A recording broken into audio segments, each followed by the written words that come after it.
Hello ladies and gents, this is Mr. Murray's discussion of an impact in the fall in the OCR, a fall in interest rates.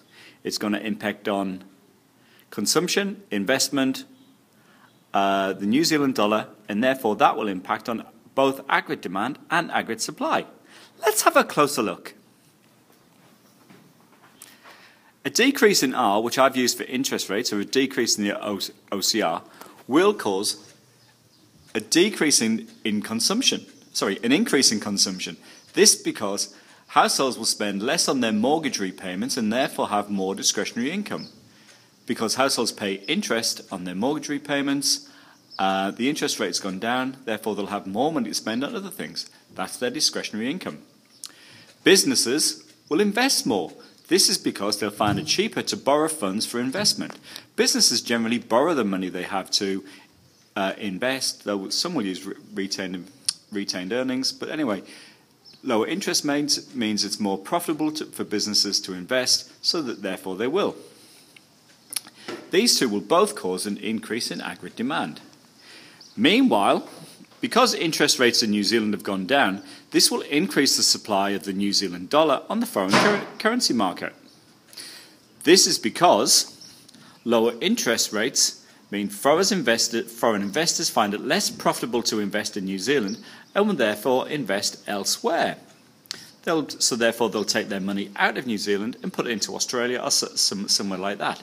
This is why the supply of New Zealand dollars increases, because they'll be selling their New Zealand dollars. The impact of this will cause a depreciation in the New Zealand dollar, because there's been an increase in the supply, therefore the New Zealand dollar will go down. There'll be a depreciation. The impact of this in exports is the price of exports will go down. This is because foreigners need less of their currency to buy New Zealand dollars, because the New Zealand dollar is worth less. This will mean exports will increase. There will be an increase in export receipts. Meanwhile, because New Zealanders need more New Zealand dollars to buy foreign currency, because the value of the New Zealand dollar has gone down, this means the price of imports will increase. New Zealanders find it more expensive to buy foreign goods. This will cause a decrease in import payments, basically because New Zealanders find imports more expensive. So therefore, the decrease in the exchange rate is actually good and improves New Zealand's net exports. It's a great day for us. This causes an increase in aggregate demand.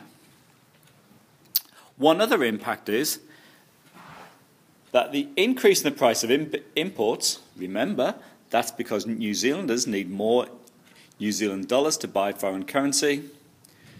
This will actually cause the increase in the price of imports, means that all the raw materials we import to produce goods, produce things with, anything we get from China, means there will be an increase in the cost of imported raw materials, and this will cause a decrease in aggregate supply.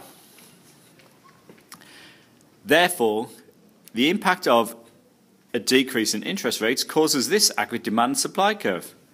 There will be a rightward shift in aggregate demand because consumption, investment, and net exports have increased, but there will be a decrease in aggregate supply.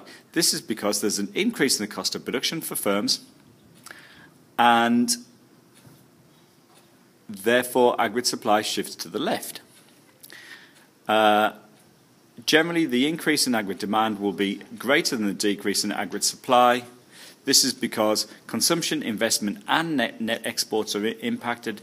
Meanwhile, with the aggregate supply, it only impacts the cost of raw materials.